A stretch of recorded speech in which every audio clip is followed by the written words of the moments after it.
اب سبھی حضرات ایک مرتبہ سورہ حمد اور 3 مرتبہ سورہ قل هو اللہ کی تلاوت فرما کر مرتضی حسین رضوی، قیوم فاطمہ رضوی، محمد عباس رضوی، امداد حسین زیدی، آل محمد زیدی و آل صفدر زیدی، ان تمام ارواح کو بخش دیں۔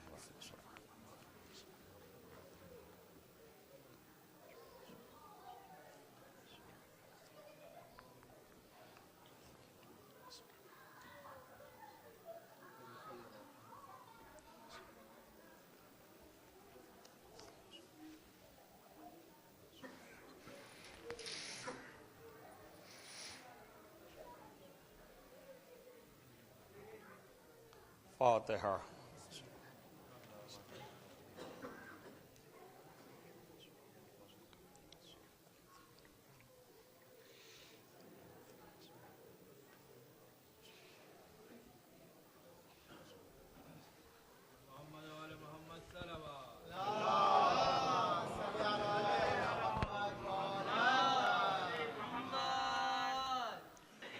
اعوذ باللہ السمیع العلیم من الشیطان اللعین الرجیم، بسم اللہ الرحمن الرحیم، وبہ نستعین وہو المعین، الحمد للہ رب العالمین، والعاقبۃ للمتقین، والجنۃ للموحدین، والنار للملحدین والمنکرین، الصلاة والسلام على سید الانبیاء والمرسلین، خاتم النبیین، مولانا مولا الکونین، جد الحسن والحسین ابی القاسم محمد،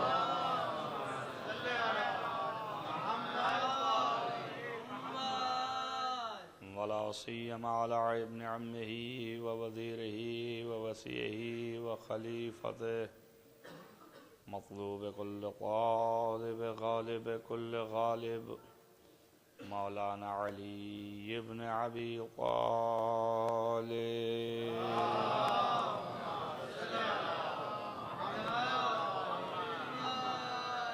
وآلہ الطیبین الطاہرین المعصومین المظلومین، الذین اذہب اللہ عنہم الرجس وطہرہم تطہیرا۔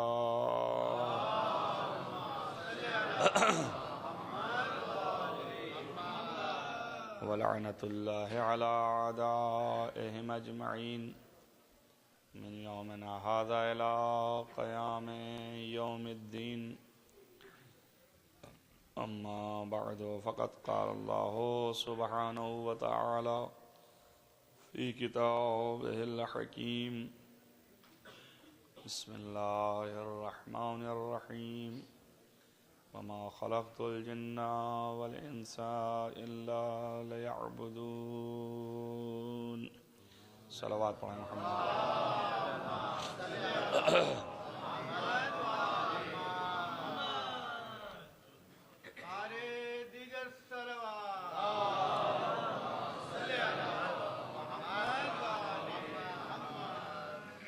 عزیزان گرامی، مرتبہ ارشاد رب العزت ہے کہ ہم نے جناتوں اور انسانوں کو پیدا نہیں کیا مگر اس لیے کہ وہ صرف ہماری عبادتیں کریں اور صرف ہماری ہی اطاعت کریں، ہمارے فرما بردار ہوں۔ اس عبادت اور عزاداری کے موضوع سے گفتگو آپ کے سامنے ہے، اور میں نے پہلے دن بھی دوسرے دن بھی ایک سوال اٹھایا تھا کہ ہم اللہ کے بنائے ہوئے ضرور بندے ہیں، اور اس اللہ کو جس کو ہم نے مانا ہے وہ اللہ تمام تر کمالات کا حاوی ہے، اور اس کے اندر صرف کمال ہی پایا جاتا ہے، نقص نہیں پایا جاتا۔ اور اگر نقص کا تصور یعنی کمی کا تصور ہم کریں خدا کے اندر تو پھر وہ خدا نہیں رہ جاتا، خدا ہر جہت سے، ہر اعتبار سے، ہر طریقے سے کامل اور کمال ہی اس کا تصور ہوگا، اور اگر ہم نے مانا کہ وہ ناقص ہے، محتاج ہے، تو پھر ناقص اور محتاج وہ ہم جیسے محتاج ہیں ویسے ہی وہ رہ گیا، تو فرق کیا رہا ہم میں اس میں؟ لہذا بہرحال شان الوہیت یہ نہیں ہے کہ وہ کہیں سے ناقص ہو، کمال محض ہے، اور کامل جو ہے وہ صرف کامل کو پسند کرتا ہے اور کمال ہی کی چیز قبول بھی کرے گا، اس لیے کہ ناقص اس کے کوئی کام نہیں آنے والی، کامل کو کامل اور با کمال ہی چیز کام آئے گی۔ تو ہم لوگ ناقص ہیں، کامل ہیں نہیں۔ اسی نقص کا مشاہدہ کیجئے آپ کہ جب ہم پیدا ہوتے ہیں اور ایک مرحلے تک ہماری عمریں بڑھتی ہیں، جب تو پہنچ کر کے اس مرحلے میں ہماری ہر چیز اپنے کمال کو پہنچتی ہے، جسمانی اعتبار سے اور عقل کے اعتبار سے، فہم کے اعتبار سے، سمجھ کے اعتبار سے۔ ہم پہلے اتنی عقل، اتنی درک اور فہم اور سمجھ نہیں رکھتے جو تھوڑا بڑے ہونے کے بعد ہمارے اندر پیدا ہوتی ہے۔ تو یہ اس بات کی دلیل ہے کہ جو بچہ پیدا ہو رہا ہے اس کے وہ درک کی صلاحیت نہیں ہے جو بچہ تمیز یافتہ ہے، مثلا 6 سال سے اوپر ہے، 5 سال سے اوپر ہے، دونوں میں ڈفرینس ہے۔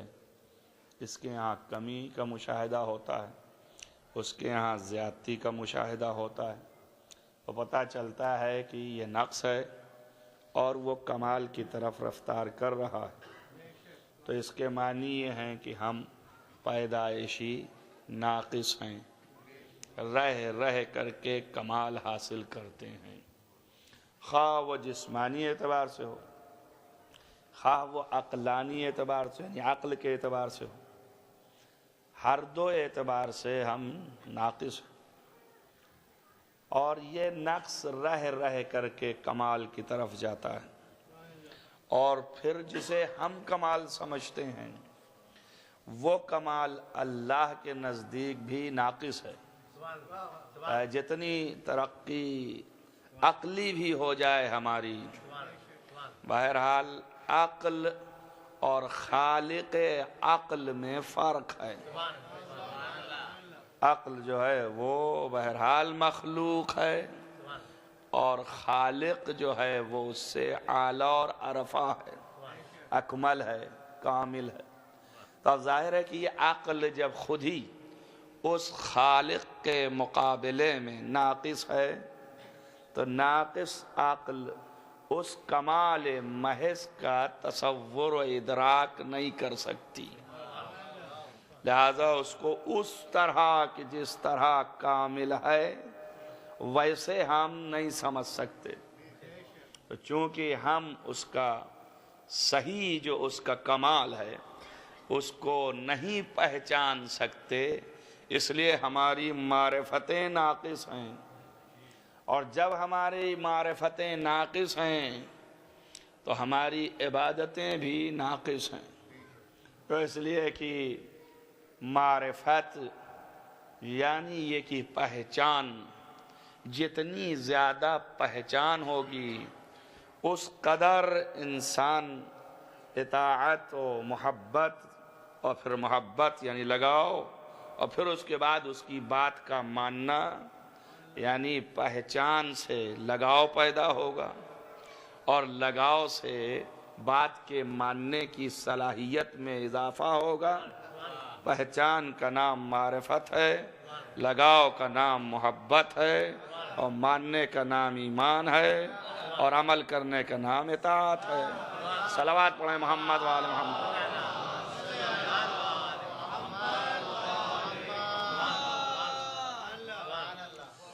لہذا اب ہم ناقص ہیں، اور نقص ہونے کی وجہ سے جتنا ہی بڑھتے چلے جائیں مگر ناقص ہیں اس کے مقابل میں، تو معرفتیں بھی ہماری ناقص، لہذا محبت بھی ہماری ویسی نہ ہوگی جیسے وہ چاہتا ہے، جیسے وہ کمال محض ہے اس کمال کی محبت، لیکن اپنی قوت اور طاقت اور وسعت اور اپنی صلاحیت کے اعتبار سے ہم معرفت بھی رکھتے ہیں اگر، اور محبت بھی رکھتے ہیں، ایمان بھی رکھتے ہیں، اطاعت بھی رکھتے ہیں، تو گویا ہم نے اپنی خلقت کی غرض پوری کی ہے، اور یہ اپنی جگہ پر طے ہے کہ وہ کامل محض یہ سب ناقص کو لے کے کرے گا کیا؟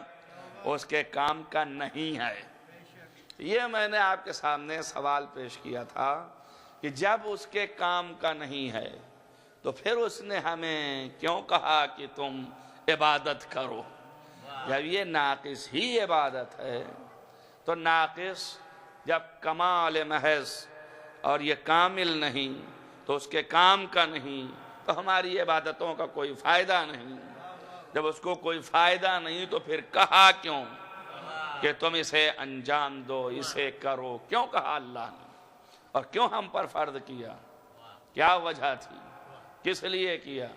اس کو ہماری عبادتوں کی بعبارت دیگر ہماری عبادتوں کی اللہ کو حاجت و ضرورت نہیں ہے، اور وجہ بتا دی کہ کیوں نہیں ہے، اس لیے کہ وہ کامل ہے، اور اس لیے کہ یہ ناقص ہے، لہذا ناقص کو لے کے کامل کرے گا کیا؟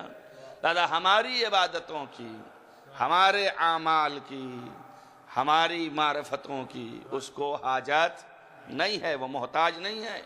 تو یہ دماغ میں نہ آئے، بہت سے لوگوں کے دماغ میں آتا ہے کہ اللہ نے ہم کو اپنی عبادت کے لیے پیدا کیا تھا، تو اس کا مطلب وہ ہماری عبادتوں کا محتاج ہے، وہ ہماری معرفتوں کا احتیاج رکھتا ہے۔ حدیثوں میں بھی آیا کہ اس نے کہا کہ میں چھپا ہوا ایک خزانہ تھا، اور پھر میں نے چاہا کہ میں پہچانا جاؤں، تب چاہا تو محتاج ہوا، لہذا ہمیں پیدا کر دیا تو ہماری معرفت کا محتاج ہوا۔ تو نہیں، ایسا نہیں ہے۔ کیوں؟ اس لیے کہ ہم جو ہیں جیسا پھر وہ چاہے گا ویسی معرفت دے ہی نہیں پائیں گے۔ جب ایسی معرفت، وہ تو چاہ رہا نا کہ میں پہچانا جاؤں، تو وہ جیسا ہے ویسا ہی چاہے گا نا کہ پہچانا جاؤں، اور وہ جیسا ہے ویسا ہم پہچان نہیں سکتے ہیں۔ تو اس کا مطلب یہ ہے کہ ہم کو اس کے لیے نہیں خلق کیا ہے، وہ اپنی معرفت کے لیے کہ جیسی چاہتا ہے ویسی کے لیے ویسا خلق کیا ہوا ہے۔ وہ الگ ہے، یہ الگ ہے۔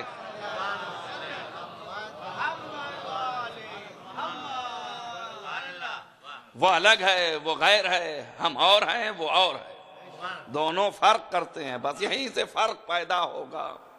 وہ الگ ہے، ہم الگ ہیں، لیکن سوال اپنی جگہ پر ہے، پھر ہم سے عبادت کیوں مانگی؟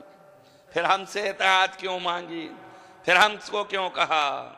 تو میں اپنی لفظیں نہیں بیان کرنا چاہ رہا تھا، آپ کو دونوں سپورٹ دوں گا کہ آپ اندازہ لگائیں کہ بات دراصل یہ ہے۔ ایک دن میں نے اشارہ بھی کیا کہ انسانی زندگی کا نظام چونکہ چلتا نہیں بغیر اس کے، اس لیے اس نے یہ فرض کر دیا، ورنہ آپ اور ہم ویسے ہی ہو گئے ہوتے جیسے جانور ہیں۔ جانوروں کے اوپر کوئی ایسی چیز نہیں لاگو ہے کہ تم یہ کرو وہ کرو، بہتنا اللہ نے ان کی طبیعت میں باتوں کو ڈال دیا ہے جتنے میں وہ کھا سکتے ہیں اور جتنے میں ان کی زندگی وابستہ رہ سکتی ہے۔ چل پھر بھی رہے ہیں، سن بھی رہے ہیں، اور جتنی ان کے پاس صلاحیت ہے اتنا سمجھ رہے ہیں۔ البتہ انسان کی طرح سمجھنے اور تعقل یعنی عقل سے سمجھنے کی صلاحیت ان میں نہیں ہے، مگر یہ کہ بہرحال چل پھر رہے ہیں۔ درختوں سے بہتر ہیں اس حیثیت میں کہ درخت بہرحال چل پھر نہیں رہا ہے، اس میں یہ صلاحیت نہیں ہے کہ وہ چلے پھرے۔ احساس درخت میں بھی ہے اور احساس حیوان میں بھی ہے، یہ مشترک ہے۔ اور یہ درخت بھی بہتر ہے اس جمادات سے، پتھروں سے، کہ جن میں وہ بھی صلاحیت نہیں ہے جو درخت میں نمو کی صلاحیت ہے۔ احساس اس میں بھی ہے، اپنے جیسا احساس ہے، لیکن جو اس کا احساس ہے وہ درخت جیسا نہیں ہے، اور جو درخت کا احساس ہے وہ حیوان جیسا نہیں ہے، اور جو حیوان کا احساس ہے وہ انسان جیسا نہیں ہے۔ بس معلوم ہوا کہ نہ پتھر اور زمین اور جمادات نباتات کے برابر ہو سکتے ہیں، اور نہ ہی نباتات حیوانات کے برابر ہو سکتے ہیں، اور نہ ہی حیوانات انسان کے برابر ہو سکتے ہیں۔ ہر ایک کے درجے ہیں، حیوان کبھی انسان کے برابر نہیں ہو سکتا۔ تو جب حیوان انسان کے برابر نہیں ہے تو وہ انسان کو اتنا ہی سمجھے گا جتنا اپنے کو سمجھ رہا ہے، اس سے زیادہ کیا سمجھے گا؟ آپ کسی حیوان کو پکڑ کے پوچھئے، کسی مشین سے آلہ سے اندازہ لگائیے کہ آپ کو کتنا پہچانا اس نے، تو وہی سمجھے گا جیسے میں چلتا ہوں ویسے ہی یہ چلتا ہے، جیسے میں کھاتا ہوں ویسے ہی یہ کھاتا ہے، جیسے میں سنتا ہوں ویسے ہی یہ سنتا ہے۔ اب جیسے میں سوچ لیتا ہوں، تھوڑا بہت ارادہ کر لیتا ہوں، ویسے ہی یہ بھی کر لیتا ہے، لیکن اس کو ہمارے ارادہ اعلیٰ کی خبر نہیں ہے، ہمارے نطق کی خبر نہیں ہے۔ وہ چاہے جتنی کوشش کرے پہچان کی، پہچانے گا تو اپنے ہی برابر پہچانے گا، اس سے زیادہ نہیں پہچان پائے گا، آگے نہیں بڑھ پائے گا۔ اب کسی انسان سے کہیے کہ صاحب آپ کی معرفت پیدا تو جناب والا یہ حیوان کر رہا ہے، ماشاءاللہ بہت عارف ہے، آپ کو بہت پہچانتا ہے یہ۔ آپ کسی انسان کو پکڑ کے کہیے خدا کی قسم جھگڑا ایسا ہوگا کہ پھر آپ سر نہ اٹھا پائیں گے، توڑ دے گا، یعنی آپ نے ہم کو اتنا گرا دیا کہ ہم کو حیوان تک لے آئے۔ ارے بابا حیوان تھوڑی نہیں کہہ رہے، ہم تو اتنا ہی کہہ رہے ہیں کہ حیوان آپ کو پہچان رہا ہے۔ توجہ کیجئے گا میری بات پر، کہہ رہے آپ کیسی باتیں کر رہے ہیں، ہم کو گرا دیا آپ نے، حیوان ہم کو پہچانتا ہے، انسان نہیں پہچانتا۔ بھائی ہم نے یہ بحث کی ہی نہیں، ہم نے جو کہا حیوان بھی آپ کو پہچان رہا ہے، کہا مجھے گرائیے نہیں۔ ایک انسان راضی نہیں ہے کہ اس کا نیچے والا اس کو پہچانے تو خوش ہو جائے۔ ارے کیوں بھائی، کیا بات ہے، تھوڑا نیچے ہی تو ہے، کیا آپ سمجھے نہیں، اس کی پہچان میری حقیقت تک نہیں پہنچ سکتی ہے۔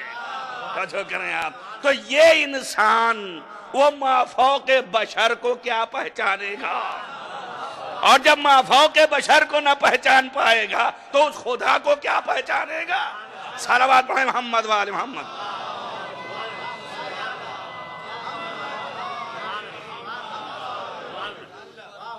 بس پہچانے گا تو اتنا ہی پہچانے گا جتنی اس کی صلاحیت ہے، اس سے زیادہ تو نہیں پہچانے گا نا، بہت ہی پہچانے گا، اس سے زیادہ صلاحیت ہی نہیں ہے۔ تو اب لازم ہے کہ اس کو پہچاننے کے لیے ایسا ہو کہ جو خدا ہو۔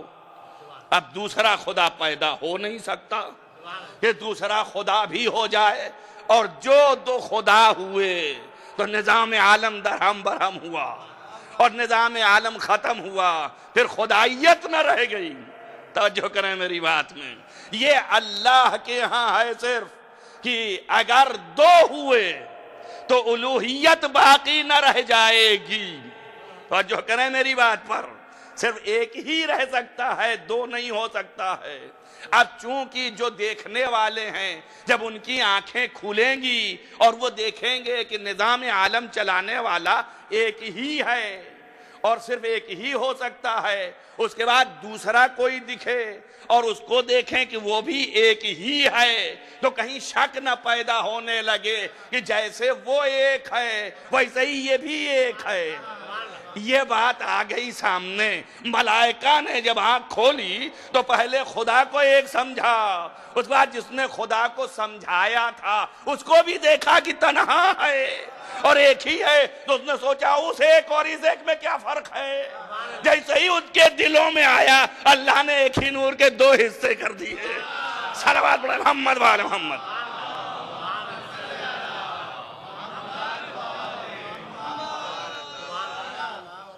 ایک صلوات پڑھیں محمد وعلی محمد.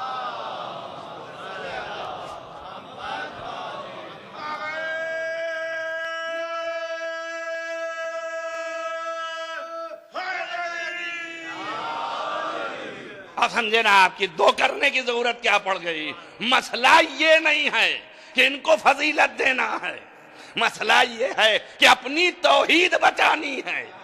توجہ کر رہے ہیں آپ, توحید بچانے کے لیے اس نے ایک ہی کے دو کر دیے تاکہ شک نہ پیدا ہو کہ یہ بھی ویسا ہی ہے. توجہ کر رہے ہیں آپ, کتنا بڑا خدا کو یہ برا لگتا ہے کہ کوئی اس کو کسی کے برابر سمجھے. سو پسند نہیں ہے کہ کوئی سمجھ لے کسی کے برابر. کہا نہیں, تم نے سمجھا ہے کہ یہ بھی ایک اور وہ بھی ایک, تو ایک نہیں ہے, اس لیے ہم ایک کے دو کیے دیتے ہیں, ایک ہی نور کے دو حصے کر دیے. توجہ کریں آپ. اب یہ دیکھیں, یہ بات ایسی تھی کہ اب اس کے پہچاننے کی بات آئی تو اس کو پہچاننے والے جو تھے وہ تو سب پہچان رہے ہیں مگر اپنی استطاعت کے حساب سے نا. یہ خدا کو پہچان رہے تھے اپنی استطاعت کے حساب سے. وہ گتھی نہ جانے دیجئے گا. وہ کہہ رہے ہیں کہ اللہ کی معرفت ممکن نہیں کسی کو, کہ اس لیے کہ وہ صلاحیت کا کوئی ہے نہیں, دو خدا ہو نہیں سکتے. اگر دو ہو گئے تو نظام ختم ہو گیا. تو اب اس کی حقیقت کو پہچاننے کے لیے تو کوئی دوسرا ہی خدا ہو, کوئی دوسرا ہی الہ ہو تبھی پہچان سکتا ہے. ویسے ہی وہ بھی قیاس کرے گا, جیسا میں ہوں ویسے ہی یہ ہے. تو اب کوئی اور ہے نہیں, جو نیچے ہے وہ اپنی استطاعت بھر سمجھ سکتا ہے, اس سے زیادہ نہیں سمجھ سکتا ہے. تو بھی حق کے معرفت تو نہیں ہوا نا. اس کی استطاعت ایسے ہی جیسے حیوان سے بلند میری استطاعت اور مجھ سے بلند کسی اور کی استطاعت. تو اس کی استطاعت جو اول نقطہ وجود تھا, اس کی استطاعت کائنات میں سب سے اعلیٰ تھی, تو اس نے سب سے زیادہ خدا کو پہچان تو لیا, لیکن جو حق کے معرفت تھا وہ تو نہیں ادا ہو سکا نا. اس لیے میرے نبی نے کہا ما عرفنا کا حق کا معرفت, جو تیرے حق کے معرفت ہے ویسا میں نے نہیں پہچانا. کیوں؟ اس لیے کہ پہچان ہی نہیں سکتا ہوں. میں مخلوق, تو خالق, میں محدود, تو لامحدود, کیسے میں تجھے اپنے اندر اتار لوں. صلوات پڑھیں محمد وعلی محمد.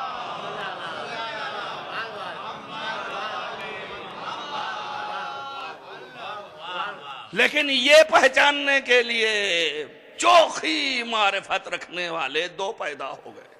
کیوں؟ اس لیے کہ اس کا حق معرفت ادا ہوگا. یہ نور جو پیدا کیا تھا, یہ مخلوق جو پیدا کیا تھا, اس کے حق کے معرفت ادا ہوگی. اس لیے کہ ہم چلے پہچاننے کے لیے تو ہم تو وہی ہیں, آگے بڑھ نہیں پا رہے ہیں. ہمارے سے اس کی نسبت یعنی مخلوق اول کی, کہ جو عابد اول ہے, اس کی نسبت ہمارے سے ایسی ہے جیسے حیوان کی نسبت انسان سے ہے نا. تو حیوان کتنا زور لگائے مگر انسان کی حقیقت سے آگاہ نہیں ہو سکتا ہے, نہیں ہو سکتا نا. وہ ایسے ہی ہم چاہے جتنا زور لگائیں مگر اول مخلوق کی حقیقت سے آگاہ نہیں ہو سکتے. تو ہم نے بھی حق نہیں ادا کیا معرفت کا. اب وہ بیچارہ ایسے ہی رہ جاتا, اگر وہ بھی ایسے ہی ہو جاتا کہ اس کی بھی حق ادا نہ ہو معرفت کی, تو پھر خدا میں اس جہت سے اور اس میں فرق کیا رہ گیا.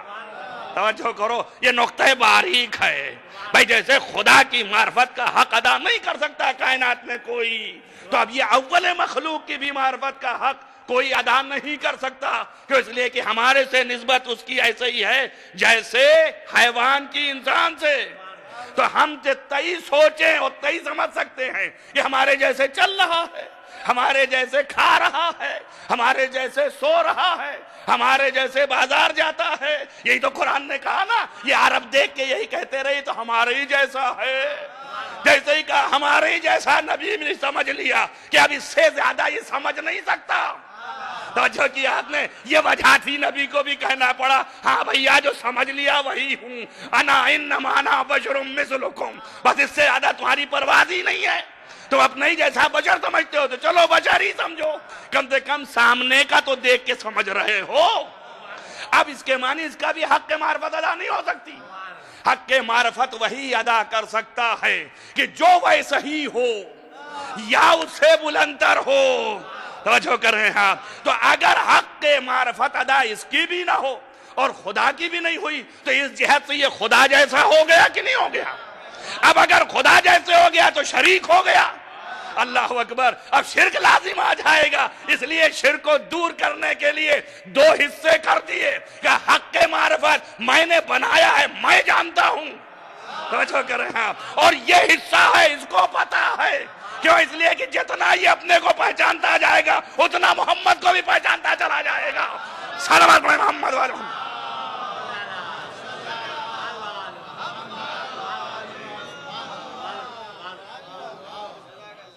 ایک صلوات پڑھیں۔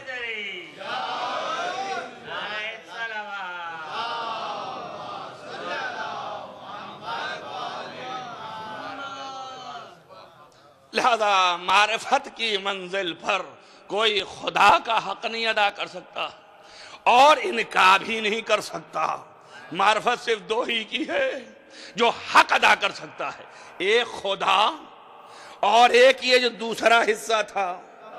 اب یہ اس لیے کر سکتا ہے کہ یہ وہی کا حصہ تھا، تو جتنا اپنے لیے جتنا گراف بڑھاتا جائے اپنے لیے وہ سارے گراف اس کے بڑھتے چلے جائیں تو اس کے بھی ہیں، اور اسی کو پلٹ دیجئے، جتنا وہ اپنا بڑھاتا چلا جائے تو وہ بھی سمجھ لیجئے کہ جہاں تک وہ چلا جائے گا وہاں تک یہ بھی چلا جائے گا، اس لیے کہ ایک ہی کے دو ہیں، ہے نا؟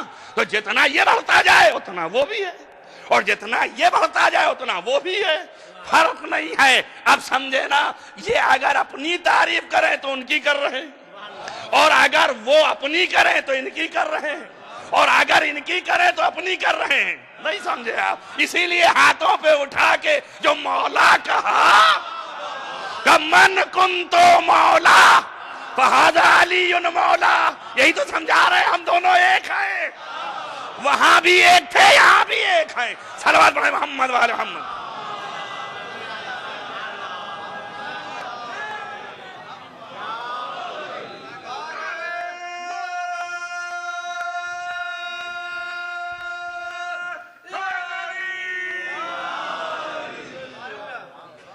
یعنی ہم دونوں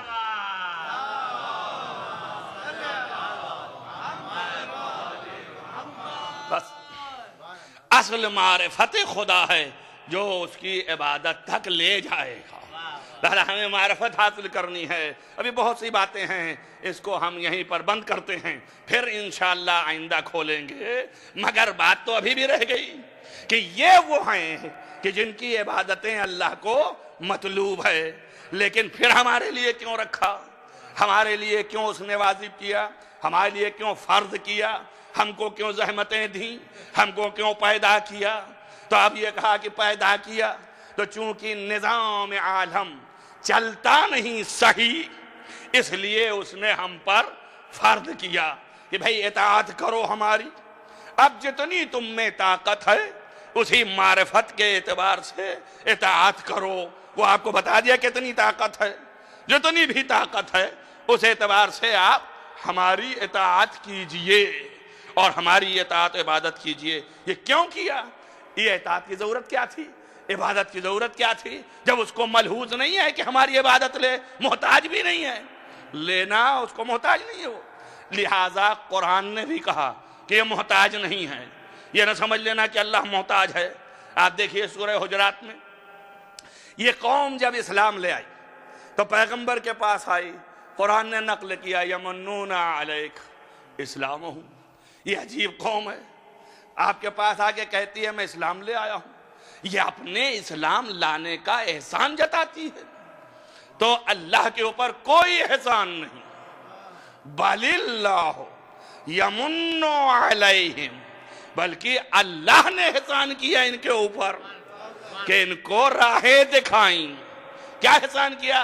ان ہداہم، کہ ان لوگوں کو آپ کہیے کہ اللہ نے احسان کیا.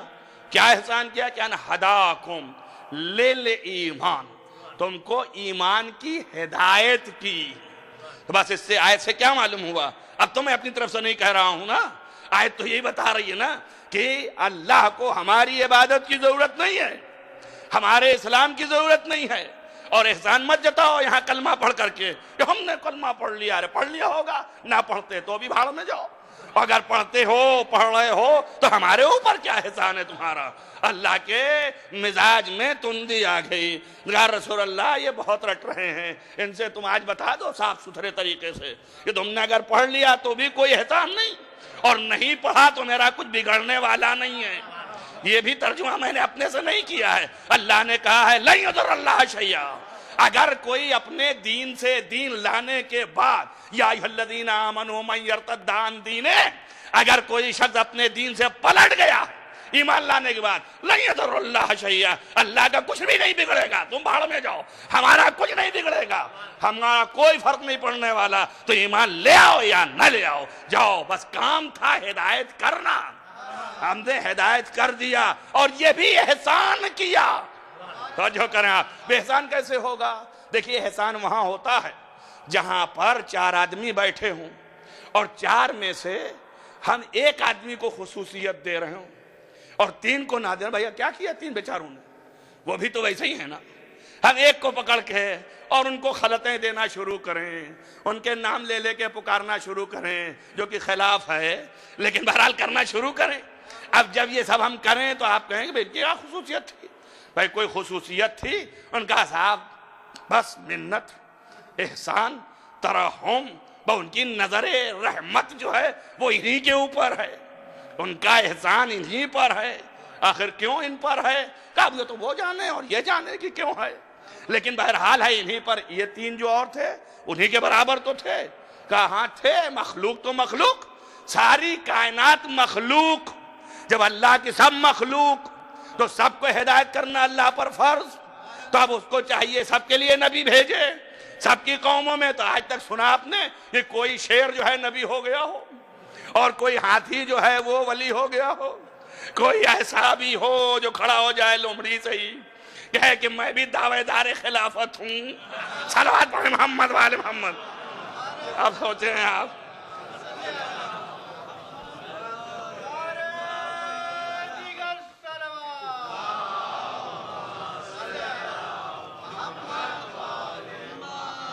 کوئی ایسا آپ دکھائیے. بھائی حق تو سب کا برابر ہے، تو اب اس نے کیوں ہدایت کی؟ کہا یہ احسان. اسی لیے اس نے کہا بل اللہ یمن علیک، بلکہ اللہ نے آپ پر احسان کیا ہے جناب، کہ ان ہداکم للایمان، کہ تمہیں ایمان دکھا دیا. اب یہ تو ہم آپ کو بتا رہے تھے وہ بات کہ عبادت کی حاجت نہیں، احسان اللہ کا الٹا ہے، آپ کا احسان نہیں. یعنی یہ کہ ہماری عبادتوں کی کوئی حاجت اللہ کو نہیں، کوئی اطاعت کی غرض نہیں، کوئی ضرورت نہیں. تو یہ خود اعلان کر رہا ہے نا قرآن میں، اور وہیں پر کہہ رہا ہے پیدا بھی اسی لیے کیا ہے کہ یہی کرتے رہنا. تو پھر آخر کس لیے؟ توجہ کر رہے ہیں آپ. لیکن ہٹ کر تھوڑا سا 1-2 منٹ تاکہ ذہن آپ کا ادھر ادھر نہ ہو، پھر اسی پر آ جائے. یعنی اس آیت کو دیکھیے، آیت میں کیا کہہ رہا ہے؟ کہہ رہا ہے کہ بلکہ اللہ نے تم پر احسان کیا. کاہے کا احسان کیا؟ ان ہداکم للایمان، کہ تمہیں ایمان دکھا دیا. جو کریں میری بات پر، جب اللہ نے ایمان دکھا دیا تو اب سب کو تو دیکھے رہنا چاہیے نا. ابھی بھی لوگ بھٹک رہے ہیں، ابھی بھی ایمان نہیں دیکھ پا رہے ہیں، ہے کہ نہیں ہے؟ اب اللہ نے تو دکھا دیا نا، کہا ہداکم للایمان. جب اللہ نے دکھا دیا تو اب کیا مشکل ہو گئی آپ کی؟ آج تک بھٹکے ہوئے ہیں. بھئی ایمان کیا ہے؟ وہی صراط مستقیم ہے کہ نہیں ہے؟ ابھی بھی دعا کر رہے ہیں یا اللہ مجھے پھر دکھا دے. اللہ اکبر. کتنے بڑے اندھے ہو، کتنے اندھے ہو کہ تمہیں ابھی بھی نہیں دکھا ہے. راہ مستقیم کو دکھا دے. ارے کاہے کو دکھا دے جب پہلے دکھا چکا؟ ارے دن دوپہر میں دکھا چکا. آپ دیکھیں نا، ہدایت کے معنی کیا ہے؟ دکھانے کے. اور ہدایت کے معنی کیا ہے؟ پہنچانے کے. یعنی منزل تک پہنچانے کے اور راہ کے دکھانے کے. اب خدا کہہ رہا ہداکم للایمان، ہم نے ایمان دکھایا۔ تو اب آج ہم پوچھیں گے آپ ایمان لے آئے؟ کہیں گے ہاں۔ کہا دکھائیے کہاں ہے، ہم کو دکھائیے اپنا ایمان۔ دکھا سکتے ہیں آپ؟ آپ نہیں دکھا سکتے ہیں۔ مجھ سے آپ پوچھیں تو میں کہاں سے نکال کے دکھاؤں؟ صاحب یہ تو دل کی بات ہے، دل والی بات کیسے دکھائیں گے؟ تو جب آپ سمجھ رہے ہیں کہ دل کی بات ہے اور دل کے اندر ہے، دکھانے کے قابل نہیں ہے، تو کیا اللہ نہیں سمجھ رہا ہے؟ اللہ بھی تو سمجھ رہا ہے نا، پھر کیا کہہ رہا ہے میں نے ایمان دکھا دیا؟ تو جو کریں آپ، اس کا مطلب یہ ہے کہ ایمان کہیں ہے جو دیکھنے کے قابل ہے؟ اللہ اکبر، کوئی ہے ایمان نا؟ اب سمجھ میں آیا نا کیا کر رہے تھے نبی؟ کچھ اور نہیں کر رہے تھے، ہاتھوں کو اٹھا کے دکھا رہے تھے کہ یہ ایمان ہے، دیکھ لو۔ یا علی حبک الایمان، علی جو محبت رکھے اسی کے پاس ایمان ہے۔ اور یہ علی دیکھو، جب دکھا لیا تو سوچا کہ ایک ہی معنی پر ٹھہر جائے گی بات، دوسرا معنی ہے پہنچانے کے۔ توجہ کریں آپ، اس لیے اترنے کے بعد ہاتھ پکڑ پکڑ کے بیعت کروائی کہ اب پہنچا بھی دے ان لوگوں کو۔ جس نے ہاتھ چھڑا لیا بیچ میں رہ گیا، جو پکڑے ہیں ابھی بھی چلنا چاہ رہا ہے۔ صلوات محمد و محمد۔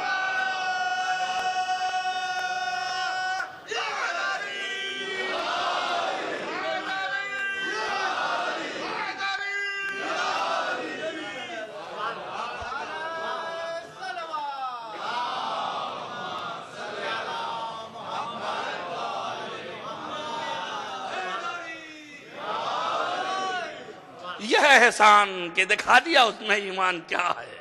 اب دیکھنے کے بعد، پکڑنے کے بعد جس نے چھوڑا اور چہرہ پھرایا، تب ادھر سے حدیث چلی من رد علینا رد اللہ، جس نے ہمیں رد کیا وہ خدا کو بھی بھول گیا۔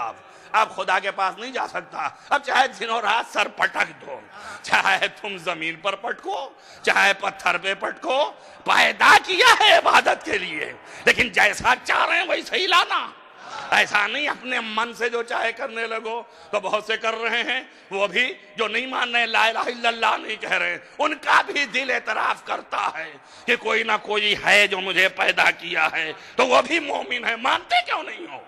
وہ بھی مومن ہے۔ تمام دنیا کے مخلوقات میں یہ انسان کو پکڑ کے لائیے، جو زبان سے انکار کرے خدا نہیں ہے، اس کے دل میں جا کے جھانکیے، پوچھئے تو وہ بھی اعتراف کرتا ہے کہ بہرحال مجھے کسی نے بنایا ہے۔ اس کی بھی آرزو اور تمنا اسی پر لگی ہوئی ہے، اور دلیل قرآن ہے۔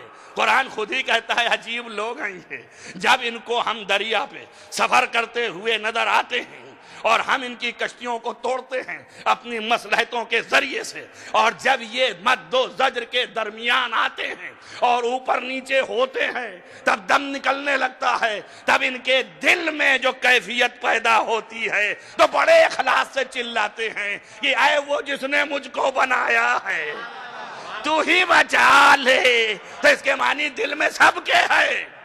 کافر تھا فرعون، مگر یاد ہے آپ کو موسیٰ کے پیچھے پیچھے بھاگا پکڑنے کے لیے، لیکن جب نہ پکڑ سکا، بیچ میں پہنچا، اللہ نے پانی چھوڑ دیا، ابھی تک جو پانی ہٹ گیا تھا وہ جمع ہونے لگا۔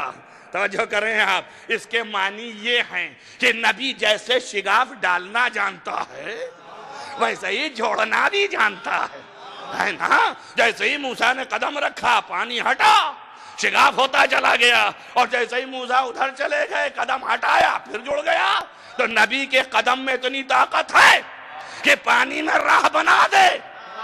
توجہ کر رہے ہیں آپ، نبی کے قدم میں جب اتنی طاقت ہو، وہ موسیٰ جو موسیٰ ہیں افضل نہیں ہیں، ابھی موسیٰ ہی ہیں فقط، ان کی قدم میں اتنی طاقت ہے کہ وہ راہ بنا دے، اور چاہیں تو اسے پھر جوڑ دیں۔ تو بھلا وہ کہ جس پر موسیٰ بھی ٹکٹکی لگائے ہوں، اگر وہ پانی پر مسلح بچھائے تو حیرت کیا ہے؟ جیسے ان کو طاقت ویسے اس کو بھی طاقت۔ پہلے نہ ہوا ہوتا تو تم کہتے کہ یہ نئی بات ہو رہی ہے، ہم اسے نہ مانیں گے۔ بابا ہم تو کروا کروا کے تھک گئے، اللہ تو کہہ رہا ہے ہم تو دکھا دکھا کے تھک گئے، اتنا دکھایا اس کے بعد یہ کمبخت مانتے نہیں ہیں۔ عجیب انسانیت ہے، عجیب بشریت ہے کہ ہم اس کی بھرپور ہدایت کر رہے ہیں، مگر یہ کبھی اکڑ جاتا ہے تو ایسا اکڑتا ہے کہ ہدایت کو بھی کچھ نہیں سمجھتا، ہمارے احسان کو بھی کچھ نہیں سمجھتا ہے۔ ارے بھائی سمجھتے ہوتے تو کم سے کم تشکر کرتے، یہ جو اتنے تشکر نہیں کرتے ہیں، شکریہ نہیں ادا کرتے ہیں کسی بھی حالت میں کسی بھی طریقے۔ اب ایک طریقہ ہے سجدے میں جانے کا، ایک طریقہ ہے دعا مانگنے کا، ارے کسی طرح تو شکریہ ادا کرو اللہ کا۔ جو یہ نہیں کر رہے ہیں ان سے بڑا کون ناقص ہوگا؟ صلوات پڑھیں محمد وآل محمد۔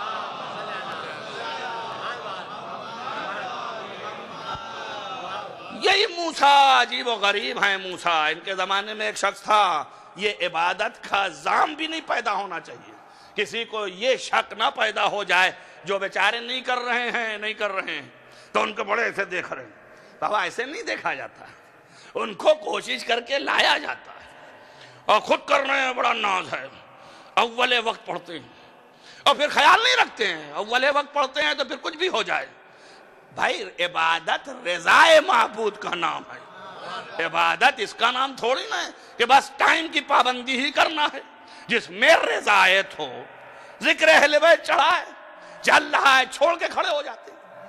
ارے بابا کہے کے لیے کہ نماز اول ہے۔ بابا نماز اول ضرور ہے، مگر اگر نماز پر کوئی چیز مقدم ہو جائے تو مشکل کیا ہے؟ کیا مشکل ہے بھائی؟ رضا معبود چاہیے آپ کو، وَإِلَّا نماز تو نماز ہے۔ اور اگر ایسا ہی تھا تو حضرت علی سے زیادہ اچھی پڑھ لیتے ہو۔ تم تو علی والے ہو نا، ہم علی والوں کی بات کر رہے ہیں، غیر علی والوں کی نہیں کر رہے ہیں کہ حضرت علی سے زیادہ اچھی پڑھتا ہے علی والا، وہ زیادہ بہتر پڑھ لے رہا ہے۔ اور جب انہوں نے کہا آج رات بھر سو جاؤ، 1000 پڑھتا تھا رات بھر میں، رات بھر 1000 پڑھتا تھا، کہا سو جاؤ۔ تو اب علی کیوں نہیں کہا کہ رسول اللہ سو تو جاتا، مگر بات اصل یہ ہے کہ یہ سجدے جو ہیں کیا کروں گا، یہ نماز کیا کروں گا۔ جو کر رہے ہیں آپ، کام نماز پڑھنے کا نہیں ہے، رضا معبود کو کشف کرنا ہے۔ ان کا سجد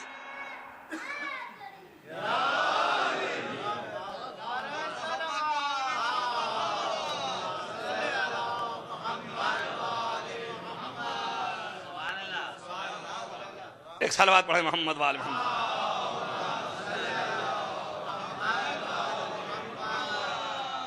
بس رضا معبود جو ہے کشف کرنا اصل ہے، مرضی خدا کا نام عبادت ہے۔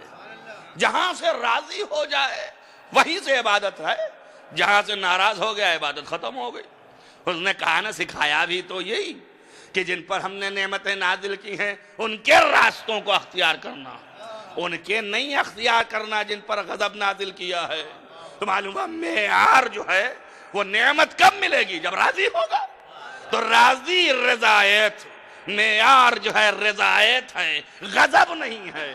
تو یہ دیکھنا غضب کہاں ہو جا رہا ہے اور رضایت کہاں ہے۔ اگر یہ کہہ دیتے کہ بابا کیا کریں، 1000 پڑھتے ہیں اور یہ 1000 پڑھ نہ پائیں گے اس لیے کہ جب ہم لیٹیں گے تبھی آپ نکلیں گے، آپ کا ہٹنا اسی وقت ممکن ہے جب ہم آپ کی جگہ پہ آ جائیں۔ جو کر رہے ہیں آپ اسی وقت تو ممکن ہے، اور نہ آئیں تو آپ رہیں گے۔ یہ بھی نظام خدا ہے کہ وہ ہٹیں گے تو یہ آئیں گے۔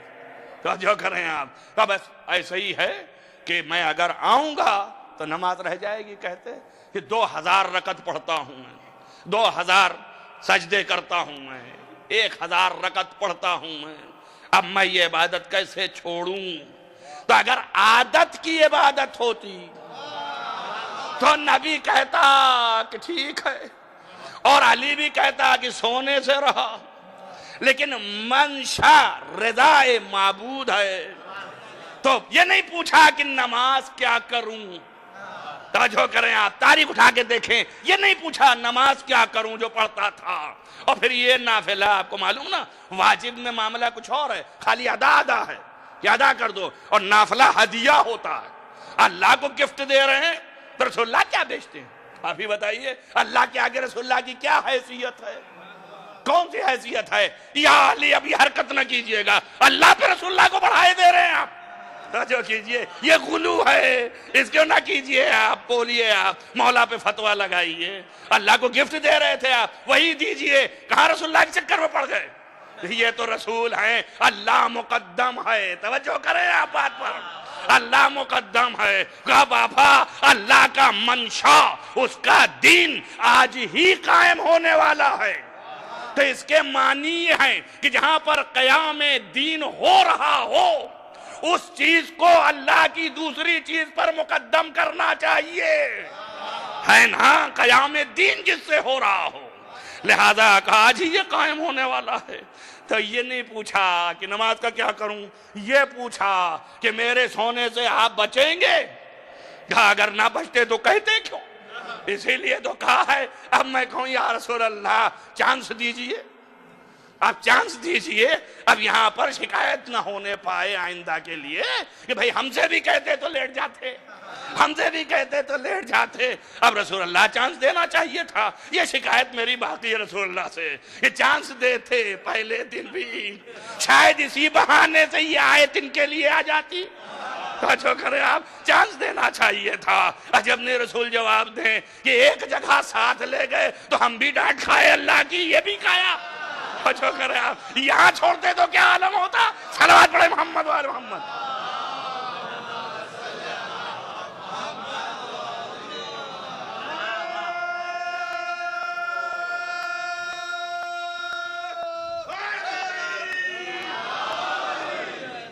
یہ ہے عبادت، عبادت رضا خدا کو کشف کرنا، پوچھا آپ بچ جائیں گے؟ کہاں بچ جائیں گے، سو گئے، تو جو کریں آپ، اب رسول اللہ کی قیمت بھی بتا دی علی نے، اب ہم سے قیامت تک نہ پوچھئے آپ، کسی کو حق ہی نہیں پوچھنے کا کہ محمد و آل محمد کا وزن کتنا ہے، توجہ کریں آپ، اب قیامت تک کے لیے پیمانہ بتا دیا کہ ایک رکعت 2 سجدے اور 1000 میں 2000 سجدے، وہ بھی علی کا سجدہ، ہمارا آپ کا نہیں، پرسوں کی مجلس میں کہا تھا نا کہ ضربت علی یوم الخندق افضل من عبادت الثقلین الی یوم القیامہ، قیامت تک جتنی عبادتیں ہوں گی ان سب عبادتوں کو ایک ضربت میں تولا اللہ نے،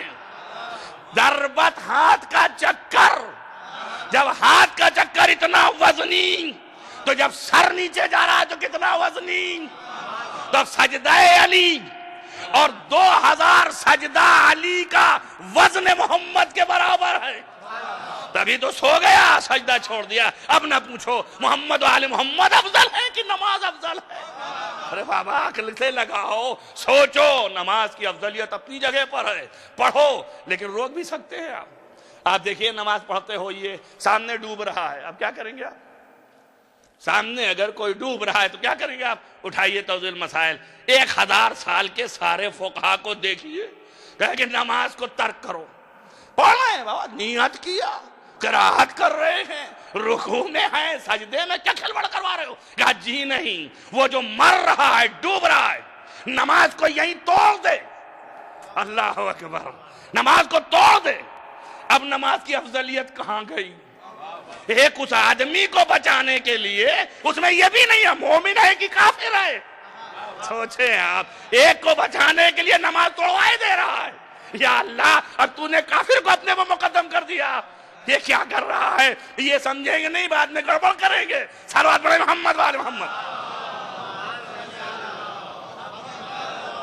جی نہیں، کہا نماز توڑ دے، نماز کو توڑنا پڑے گا، تو اب یہ ایک مومن ہوتا تو مومن، چل اچھا مومن ہے لے لیں، یہ ایک انسان افضل ہوا کہ نہیں ہوا اس سے؟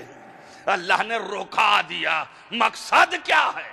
کہا بس جان بچانی اس کی جان اتنی اہمیت کی حامل ہو گئی کہ یہ نماز کہاں ہو گئی، اگر سمجھ لے تو، اگر سمجھ میں آ جائے، اگر وہ بچا تو اگر خود پلٹا تو تیرے سجدے نے اتنا بڑا کمال کیا کہ اس کو بھی پلٹا لیا، بعد میں تو پڑھ ہی لے گا تو، توجہ کریں آپ، اور نہیں پلٹا تو اس کی نسل میں کوئی پلٹا، توجہ کریں آپ، تو اس کا مطلب یہ ہے یہ ایک سجدہ روکا کے اس سجدے کا قیام کروا رہا ہے خدا، توجہ کر رہے ہیں آپ؟ اتنا زیادہ اہمیت جب سمجھ میں آئے گی تب فتوے ڈھل کے آتے ہیں۔ اب سمجھ میں آیا نا کہ جب جن کا ذکر چل رہا ہے انہوں نے ایک کو نہیں بچایا، توجہ کریں آپ، انہوں نے قیامت تک آنے والی انسانیت کو بچا لیا، جو آنے والی انسانیت کو بچا لیا۔ اب اس کے ذکر کو اگر آپ نے روک کے فضیلت لینے کی یہ دوڑے، وہ بحث تو الگ ہے کہ فضیلت کیا ہے۔ فضیلت میں ثواب ہی تو ملنا ہے۔ نماز کا وقت جو ہے جہاں سے بھی ہے شروع آخری وقت ہے تو کوئی بات ہی نہیں، بیچارہ بھٹکے سے آ گیا اور یہ وقت آخری تھا نماز کا، تو بالکل اب کیا کرے؟ واجب ادا کرنا ہے، یہ مستحب ہے، ٹھیک ہے واجب ادا کر لو، لیکن جو اول وقت کی لگاتے ہیں چال اور اسی وقت نماز جو ہے پڑھنا یاد آتا ہے اور گھر میں صبح کی نماز کھا جاتے ہیں اور مغرب میں دکھا رہے ہیں ظہر اور ظہر کی لاپتہ ہو جاتی ہے، یہ ان لوگوں کو بتا رہا ہوں آپ کو۔ یا آپ سوچیں کتنے بڑے اول وقت کے پابند ہیں، ذکر اہل بیت روک کے آپ نماز پڑھنے لگے، کاہے کے لیے؟ تبلیغ کون سی کر رہے ہیں آپ؟ کس کو کر رہے ہیں آپ؟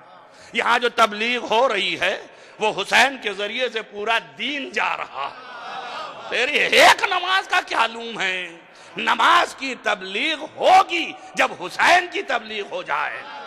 کیوں؟ اس لیے کہ حسین وہ ذات ہے جس نے سجدہ الہی بچایا، توجہ کر رہے ہیں آپ، اور یہ وہی ہے آپ کے پاس اگر ہے دم و درود تو آپ بتائیے مولا نے کیوں کیا تھا؟ آپ دیکھیں اس بحث کو بھی آپ صاف کر لیں، علماء نے فتوا دیا، آخر میں یہ بحث علمی درجوں میں چھڑ گئی کہ آیا کیا کیا جائے۔ ایسے بھی عقلی بھی دیکھیں تو آسان ہے بالکل، اس لیے کہ فضیلت کا وقت لے رہا ہے، فضیلت میں ثواب ملنا ہے، اور یہ جو ہو رہا ہے ذکر یہ بھی ثواب دے رہا ہے، اس کے علاوہ تو کچھ بھی نہیں ہے نا۔ اگر وہ فضیلت چھوڑی تو ادھر کا ثواب گیا لیکن بعد میں ادا کر لے گا، اور ادھر کا ذکر جو ہے اس کا ثواب مل رہا ہے، جو وہاں گھٹا یہاں بڑھا۔ ہو گیا کہ نہیں ہو گیا؟ گھٹا تو کچھ بھی نہیں، تیرے جیب سے تو کچھ بھی نہیں گیا، آ گیا نہیں، اپنی جگہ پر آ گیا۔ تو آپ سوچیں کہ صرف فضیلت کی بنیاد پر تو کہا اس لیے کہ جس کا ذکر ہو رہا ہے چونکہ اس نے قیام ذکر الہی کیا ہے لہذا اہمیت کا حامل ہے۔ اب یہاں پر ذکر مت توڑو۔ کیوں ذکر نہ توڑو؟ اب میں اپنے سے نہیں کہہ رہا ہوں، رسول سے پوچھو یہ ذکر میں ہوتا کیا ہے۔ یقیناً توڑ دینا اس وقت جب کم بخت وہ ذاکر اپنا ذکر کر رہا ہو اور اپنے خاندان کا کر رہا ہو، اپنے افکار کا ذکر کر رہا ہو، لیکن اگر ذکر علی ہو رہا ہو توجہ کریں آپ، تو ذکر علی ذکر خدا ہے۔ ایک ذکر خدا چھوڑ کر کے دوسرا اپنانا کیا معنی ہوتا ہے؟ بھئی آپ تو کر رہے ہیں، اس کو چھوڑ کر اس کے بھاگے جا رہے ہیں، پہلے اس کو تو تمام کریں، جب یہ تمام ہو جائے۔ اس لیے کہا میں نے مجالس عبادت ہیں، اور عبادت سمجھ کے آؤ گے، عبادت جان کے کرو گے تو نماز کی عبادت کی فضیلت بھی معلوم ہوگی۔ صلوات پڑھیں محمد وآل محمد۔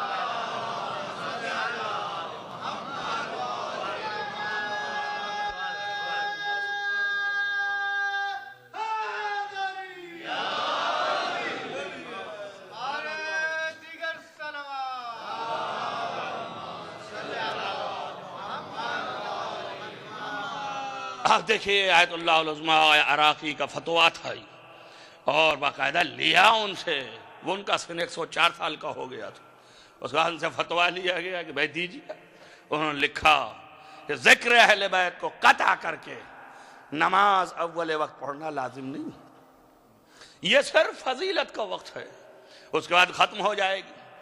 اور مزے کی تو اس وقت ہے کہ اگر ایسا خطیب و ذاکر ہو کہ خاتمے کے بعد جماعت ہونے والی ہے تو جماعت کا ثواب فرادہ سے جو اول وقت پڑھے گا اس سے بھی بہت زیادہ ہے۔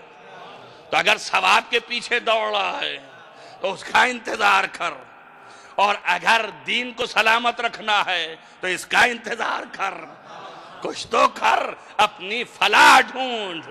آپ دیکھیں یہ ہے علی ابن ابی طالب، اگر شب ہجرت نہ لیٹے ہوتے تو یہ سیرت نہ بنتی، اور پھر یہ سیرت نہ ملتی، اور جب یہ سیرت نہ ملتی تو کربلا والے کہاں سے انجام دیتے؟ ڈھونڈیں آپ کربلا میں۔ اب مولا وقت نماز ہے، فرمایا آ جاؤ، اور جس نے کہا اس سے کہا سامنے کھڑے ہو جاؤ۔ اب بتائیے آپ، اب وہ پلٹ کے کہتا میں نے تو کہا کہ میں نماز پڑھوں گا آپ کے پیچھے، میں پڑھنے والوں میں سے ہوں، یعنی سامنے کھڑے ہو جاؤ۔ جو کریں آپ، اب کسی میں دم ہے کہ اس کے سامنے جو ہے اس کے اوپر تیر کی بارش ہو رہی ہے اور سینے پر لے رہا ہے، اپنے آپ کو حسین کی عبادت پر مقدم کیا، اپنی نماز پر مقدم کیا حسین کی عبادت کو۔ اب کسی میں دم ہے کہ یہ کہے کہ انہوں نے نماز نہیں پڑھی؟ توجہ کریں آپ، یہ وہی سیرت دہرا رہے ہیں، یہ نماز نہ پڑھ کر کے 1000 رکعت رسول کی جان بچا رہے ہیں، تو یہ بھی ظاہر میں کھڑے ہوئے تیر حسین کے سامنے جو آ رہے ہیں اپنے سینوں پر روک رہے ہیں۔ مگر کوئی کہہ نہیں سکتا کہ نماز نہ پڑھی، نماز کی بھی کئی قسمیں ہوتی ہیں۔ اب میں تو نہیں تصور کر سکتا ہوں کہ جب تیر آتا رہا سینے پر، جیسے جیسے آگے بڑھتے رہے وہ جھکنا ہوا، رکوع ہوا، اور جب بڑھ کر کے لے لیا تو سجدہ ہوا۔ اسی لیے لکھا یہ ہے کہ جب سے صحیح نماز امام کامل ہوئی اور تیر کے آنا جو ہے جو روک رہے تھے بند ہوا، یہ زمین پر گرے تو امام پہنچے اور سر اٹھایا تو آنکھ کھول کے پوچھا قد وفیتو، کیا میں نے وفا کر دیا یا نہیں؟ جزاکم ربکم خیر الجزا۔ آپ دیکھیں ہیں امام سے وفاداری، اس کا عہد لینا کہ میں نے وفا کیا کہ نہیں کیا۔ اگر جو امام کا وفادار ہو جائے پھر وہ جنت ہی جانے والا ہے۔ عزیزو بیچ میں چھوڑ دیا میں نے، اب پھر انشاءاللہ کل کے بیان میں آئے گا، وقت بھی ہو گیا آپ کا۔ آپ ملاحظہ کریں کہ کتنی عظیم داستان ہے۔ میں نے ایک جگہ پر پڑھا کہ ایک عالم دین بہت ہی زیادہ مشکوک تھے، یعنی ذہن ان کا شکی بہت تھا۔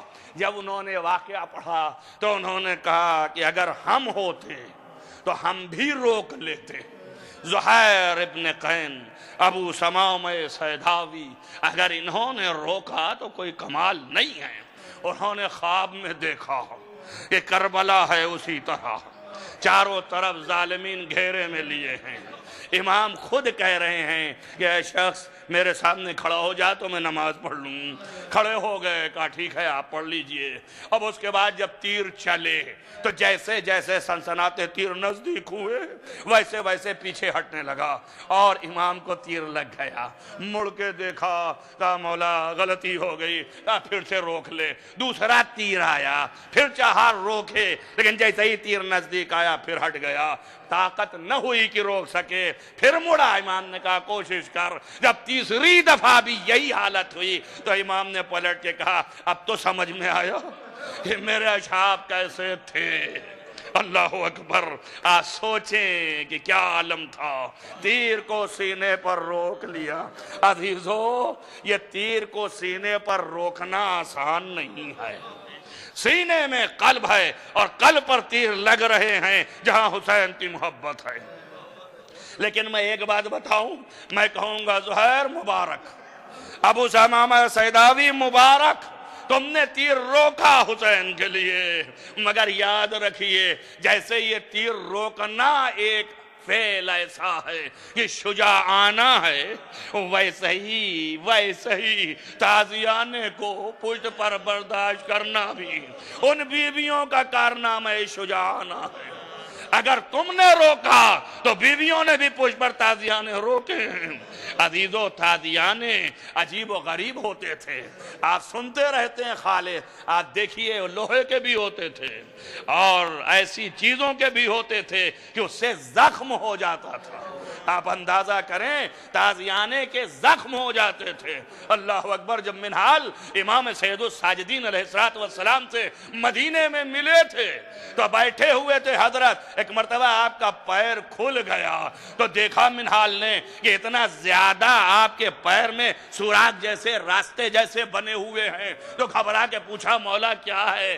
آپ نے کہا یہی ہمارے زنجیر کے نشان ہیں۔ کہا مولا اتنا سخت؟ آپ نے پشت کھولی اور کہا یہ دیکھو، تو تازیانے کے گہرے نشان تھے۔ کہا مولا اتنا سخت؟ تو ایک مرتبہ آپ نے اپنا ردا ہٹائی اور کرتا کھولا، کہا دیکھو، جیسے ہی دیکھا منہال کہتا ہے اتنے بڑے سوراخ تھے کہ میں نے پوچھا مولا یہ کہا ہے؟ فرمایا یہ تو کے نشان ہیں۔ اللہ اکبر۔ جزاکم ربکم خیر الجزا۔ عزیزو، بہت بڑی مصیبت سے گزرے سید الساجدین، بہت اعلیٰ مصیبت سے گزرے ہیں سید الساجدین۔ ایسے عظیم شخص ہیں سید الساجدین کی بڑی عظمت کے حامل امام وقت ہے، آدم ثانی کہلاتا ہے۔ یہ حسین کی اولاد میں ہے جس سے اب اگلی نسل چلنے والی ہے۔ یہ سید الساجدین منہال پوچھتے جاتے ہیں، آپ حال بتاتے جاتے ہیں۔ پوچھتا جاتا ہے منہال کہ مولا اور بتائیے آپ کے ساتھ کیا گزرا؟ فرمایا منہال مختصر یہ ہے کہ میرا بابا تنہا تھا، بھوکا پیاسا تھا، اور ایسا ذبح کیا گیا کہ ادھر دیکھتا تھا تو پکارتا تھا عباس، ادھر دیکھتا تھا تو پکارتا تھا عباس۔ اللہ اکبر۔ آپ اندازہ کریں پورے غم کو حضرت نے بیان فرمایا۔ میں کیا کیا بیان کروں آپ کے سامنے۔ حضرت نے فرمایا منہال مختصر ہی ہے کہ خیموں میں آگ لگا دی، ظالموں نے ردائیں چھین لی، ہم کو قید کیا اور ایسا کوفہ و شام کے بازار سے گزارا ہے جیسے ایسے غلام کو لے جایا جاتا ہے کہ اس غلام کا کوئی مددگار نہ ہو۔ اللہ اکبر۔ عزیزان گرامی، اور اس کے بعد اپنے قید کی مصیبت بتانا شروع کیا آپ نے۔ یہاں تک لکھا ہے کہ فرمایا اے منہال حالت یہ ہو جاتی تھی کہ کبھی کبھی مجھے یہ کیفیت طاری ہوتی تھی کہ چہرہ زرد ہو جاتا تھا۔ اللہ اکبر۔ کیوں زرد ہو جاتا تھا؟ ہوا تازہ مسلسل نہ ملنے سے۔ قید خانہ تنگ تھا اور اس میں ہوا نہیں آتی تھی تو زرد ہو جاتا تھا امام کا چہرہ۔ اللہ اکبر۔ گھبرا کے داروغہ سے کہتے تھے کہ اگر ہو سکے تو دروازہ کھول دے تاکہ میں تھوڑی ہوا لے لوں۔ آپ سوچیں، میں اتنا ہی پوچھنا چاہتا ہوں، آپ انصاف سے بتائیے، امام زین العابدین کا سن 24 سال کا تھا جب 24 سال کے ایک جوان کی جس کی یہ حالت ضرور تھی کہ مریض تھا، نحیف و نازار ہو گیا، یقیناً جب اس کا چہرہ زرد ہو جائے تو پھر اس بچی کا کیا عالم ہوگا جو بچی 4 سال کی تھی؟ قید خانے میں وہ جب چلاتی تھی تو پھر اس کا کیا عالم رہا ہوگا، اس کے اوپر کیا مصیبتیں رہی ہوں گی۔